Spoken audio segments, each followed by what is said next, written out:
Shalom Bapak Ibu, saudara-saudariku yang terkasih. Dalam kehidupan ini, di antara kita semua pasti pernah mengalami apa yang kita sebut dengan penolakan.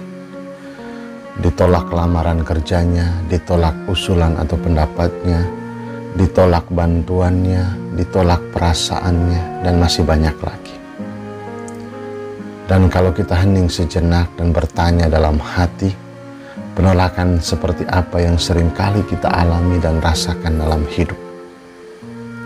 Lalu bagaimana cara kita menghadapi penolakan-penolakan itu dalam kehidupan ini? Saudaraku, ditolak itu tidak enak, tidak nyaman, dan seringkali membuat kita sedih dan putus asa. Bisa juga membuat kita overthinking akan sesuatu.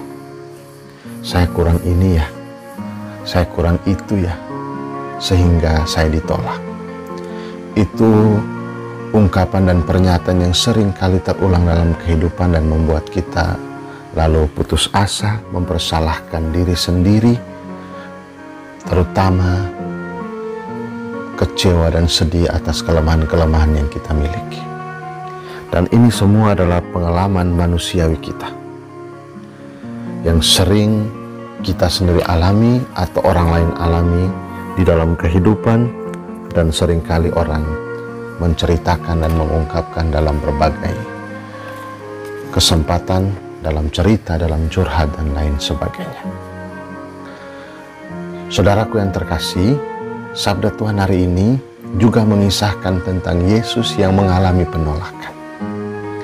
Ia ditolak bukan oleh para musuhnya atau orang yang jauh dari kehidupannya, tetapi ia ditolak oleh orang-orang sekampungnya.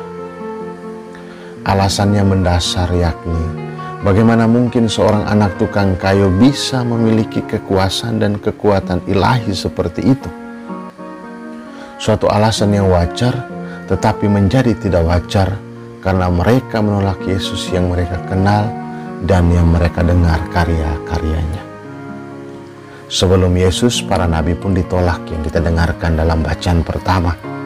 Dan juga setelah Yesus, Paulus yang kita dengarkan dalam bacaan kedua juga mengalami penolakan dalam hati tertentu karena kelemahan-kelemahan dirinya. Saudaraku yang terkasih, sabda Tuhan yang mengisahkan penolakan menyadarkan kita semua bahwa Yesus yang adalah Tuhan saja ditolak. Para nabi yang adalah corong Allah dalam pewartaan pun ditolak dan tidak didengarkan.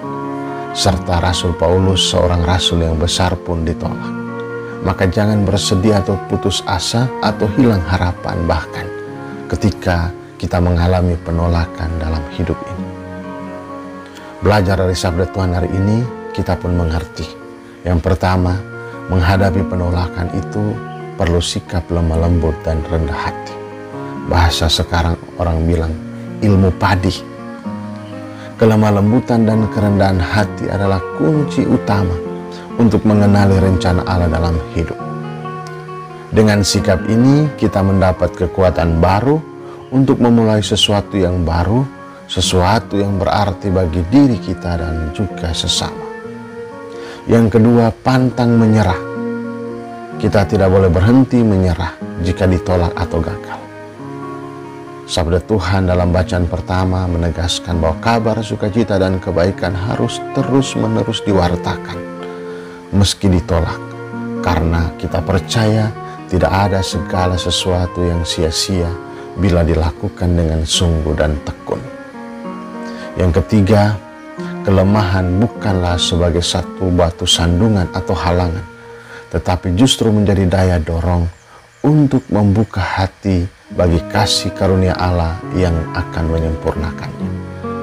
Sabda Tuhan dalam bacaan kedua mengingatkan kita semua, terutama dari kata-kata Paulus sendiri, jika aku lemah, maka aku kuat. Saudaraku yang terkasih, ditolak itu biasa, dan kelemahan itu selalu ada dalam diri kita. Siapa yang tidak punya kekurangan? Siapa yang tidak punya kelemahan? Hadapi penolakan ini semua, kelemahan diri kita dengan penuh iman, rendah hati, dan lemah lembut, serta terimalah kelemahan itu dengan berserah pada Tuhan, agar kasih karunia-Nya berlimpah dalam hidup. Jangan jadikan alasan kelemahan untuk mundur, dan jangan jadikan alasan penolakan sebagai alasan untuk berhenti. Tuhan memberkati dan memampukan kita semua untuk terus-menerus berkarya meski ada penolakan, tetap bertekun meski ada kelemahan, agar firman Tuhan bisa menyapa dengan lembut semua yang mendengarnya, dan semakin banyak orang diteguhkan oleh kerendahan hati ketika kita menghadapi semua penolakan. Jangan takut ditolak oleh manusia, tetapi takutlah jika kamu ditolak oleh Tuhan saat nanti.